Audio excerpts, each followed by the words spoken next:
In today's video, I'm going to teach you how to display a PDF in Squarespace. If you're looking to seamlessly integrate a PDF document into your Squarespace website, you've come to the right place. This can be really useful for sharing downloadable files like brochures, schedules, or detailed guides with your site's visitors. Let's dive right into the process and make sure your content is easily accessible for everyone. The first step is to navigate to your Squarespace website editor. Go ahead and log into your Squarespace account if you aren't already, and head over to the editor for the page where you want to display the PDF. Once you're in the editor, look for the option to add a block. This is where we'll start creating the space for your PDF. Click on that Add Block button, and you'll see a list of options appear. From this list, you should select the Text block. This will insert a blank text area into your page. Next, click on Edit within this text block. In this editing space, go ahead and type in the text that will serve as a link to your PDF. This could be something simple like download the PDF or anything else that's informative and enticing for your visitors.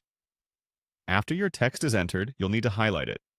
This step is crucial as we're going to turn this text into an actionable link.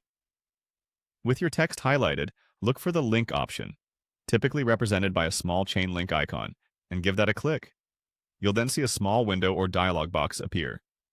Within this menu, click on the drop-down arrow to reveal more linking options. Here, you're looking for the File option.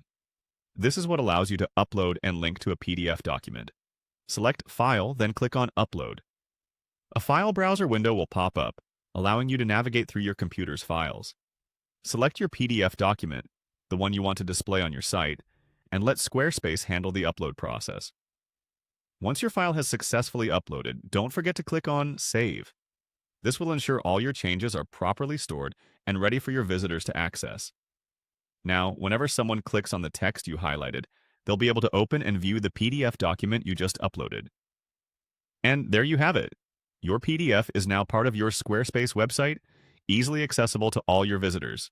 Following these instructions will help you maintain a professional and user-friendly site. Thanks for tuning in and happy website building.